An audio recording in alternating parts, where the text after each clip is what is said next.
आप सभी लोगों का मेरा एजुकेशन यादगार ऑनलाइन क्लासेज में स्वागत है।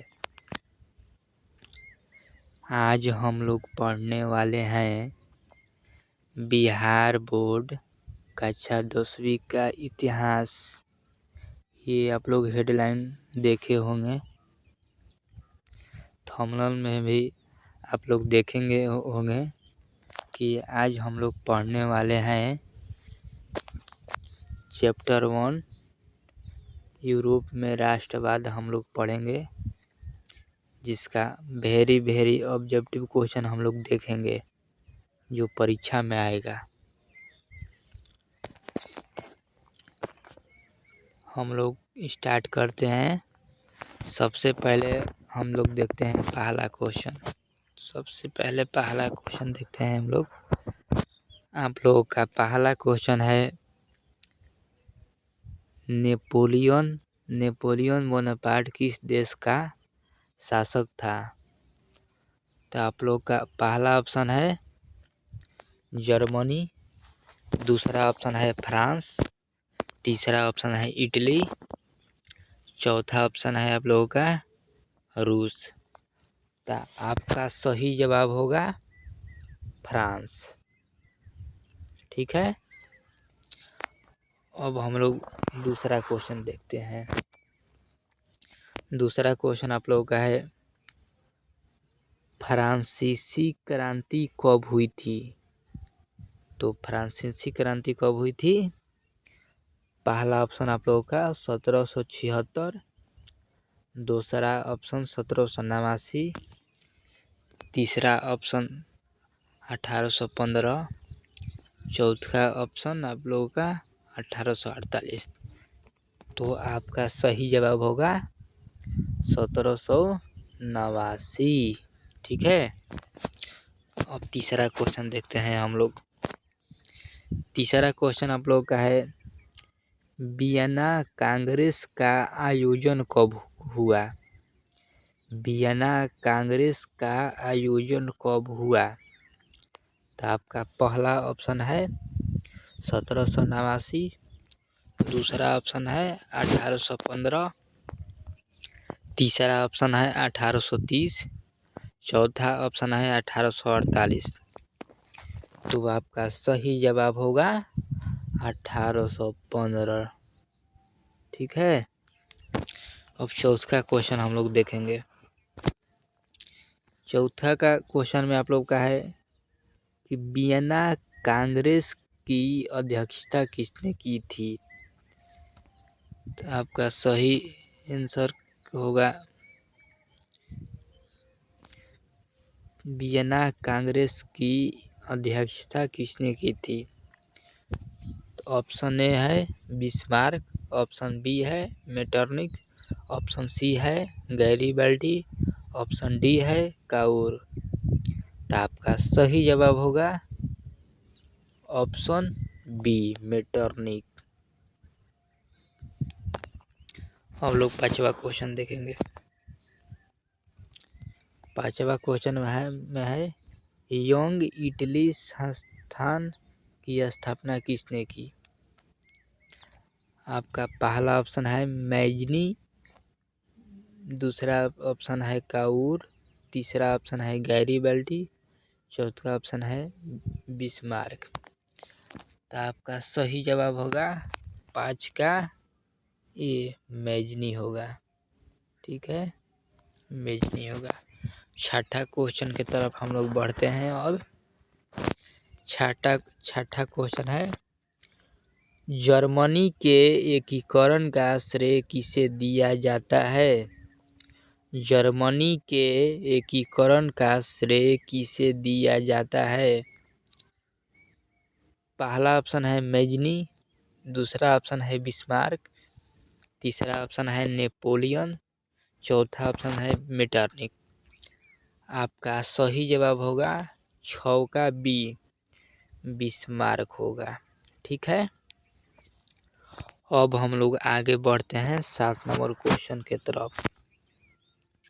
7 नंबर क्वेश्चन है इटली के एकीकरण का प्रमुख नेता कौन था? इटली के एकीकरण का प्रमुख नेता कौन था?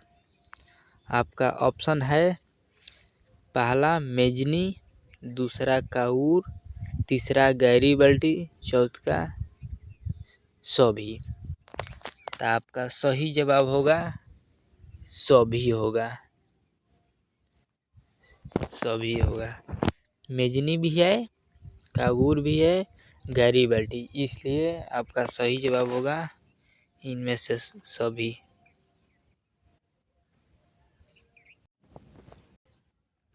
चलिए तो हम लोग आगे की तरफ बढ़ते हैं। अब 8 नंबर क्वेश्चन की तरफ।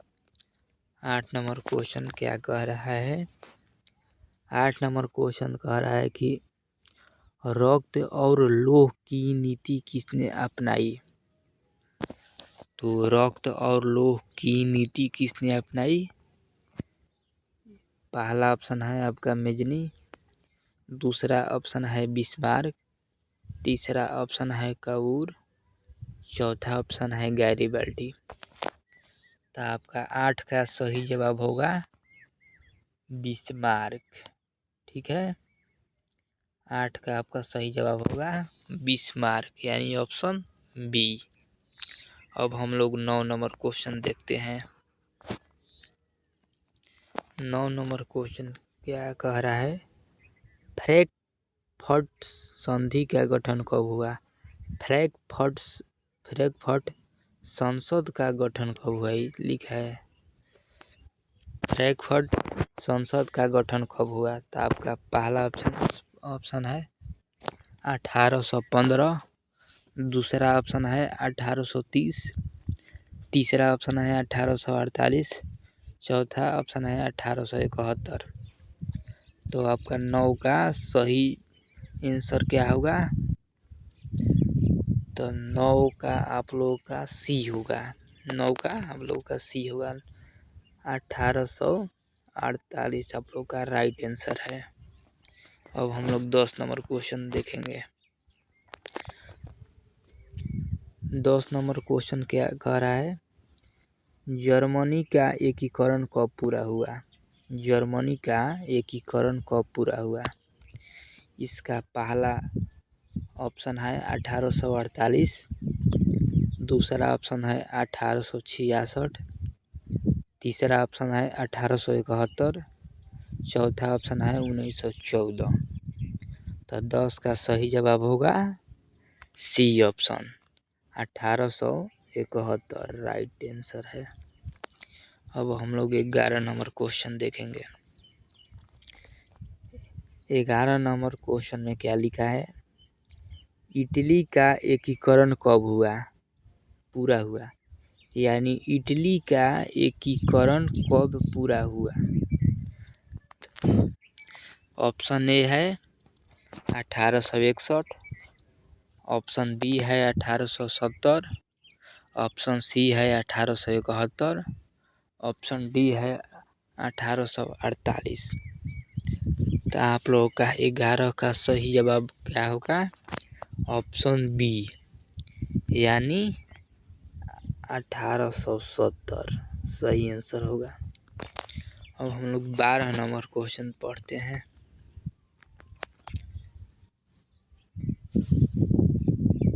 12 नंबर क्वेश्चन क्या कह रहा है? राष्ट्रवाद का अर्थ क्या है? राष्ट्रवाद का अर्थ क्या है? तो राष्ट्रवाद का अर्थ है, पहला ऑप्शन में देख लीजिए राजतंत्र, दूसरा ऑप्शन राष्ट्रीय एकता की भावना, तीसरा ऑप्शन है समाजवाद, चौथा ऑप्शन है उपनिवेशवाद। तो आपका सही जवाब होगा 12 का बी, राष्ट्रीय एकता की भावना, राष्ट्रीय एकता की भावना होगा। अ-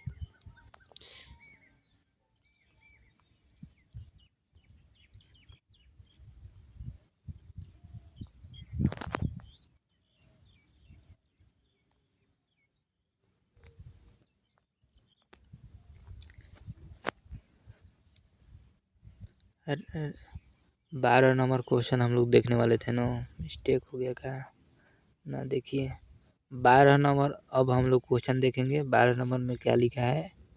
राष्ट्रवाद का अर्थ क्या है।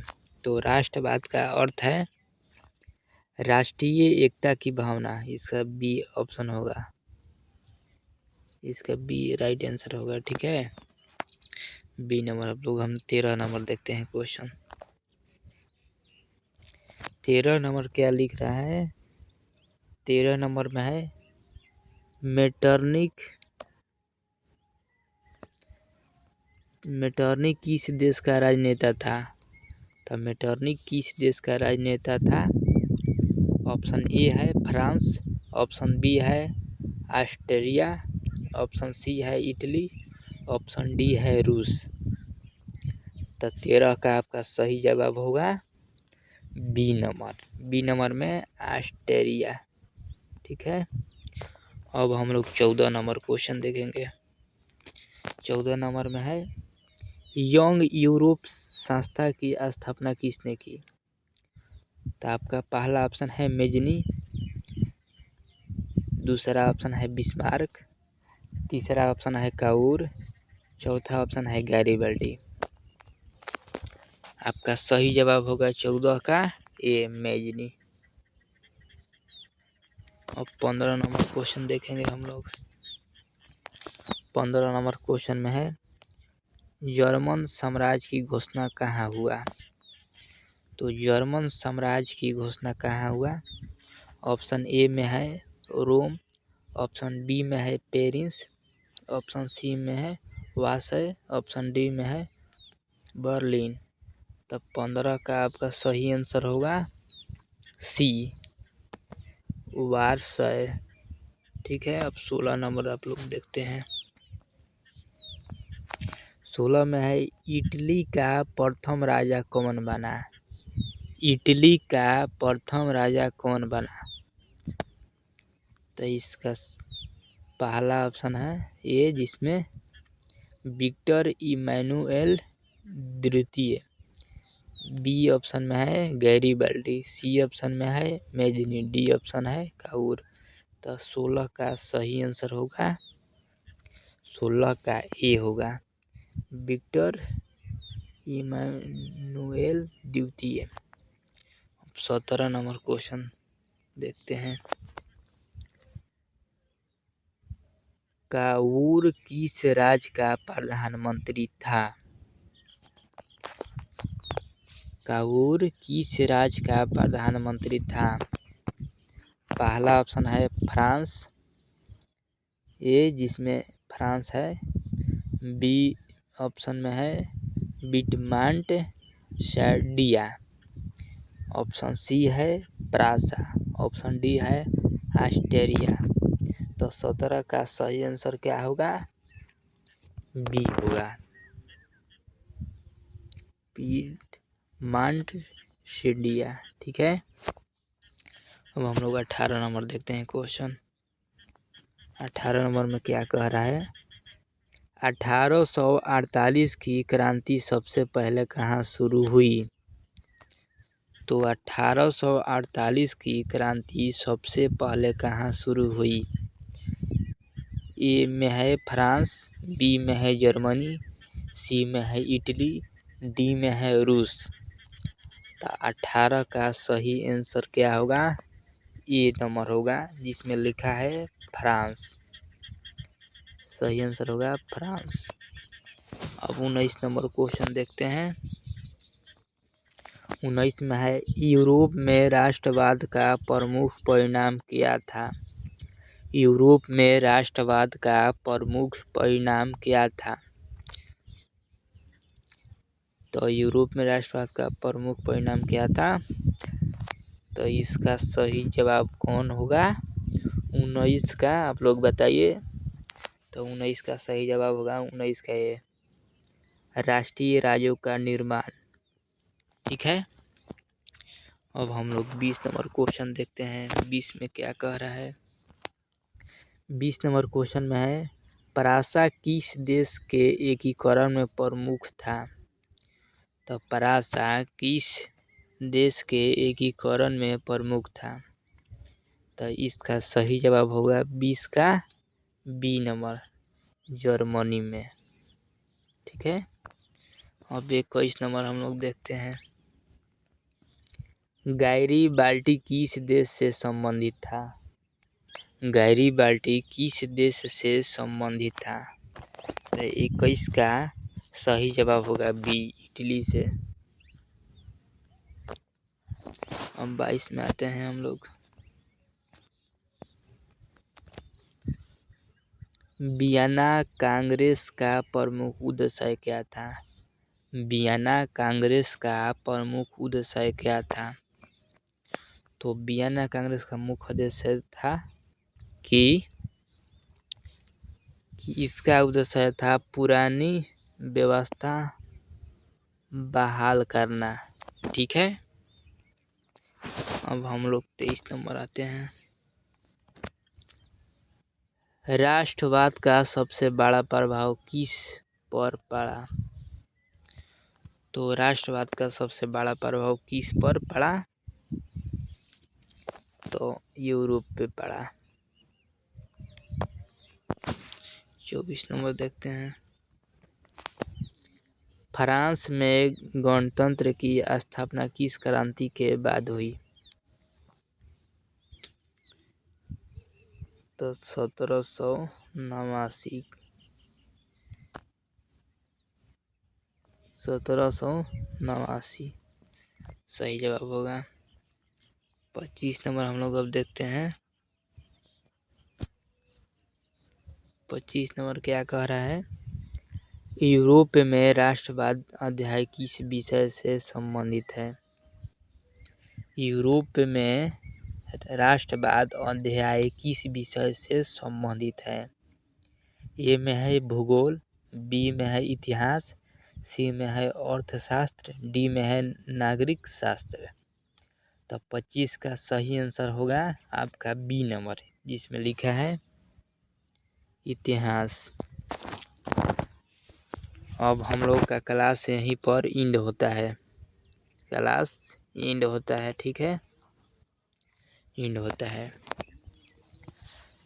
आज हम लोग का क्लास यहीं पर एंड होता है।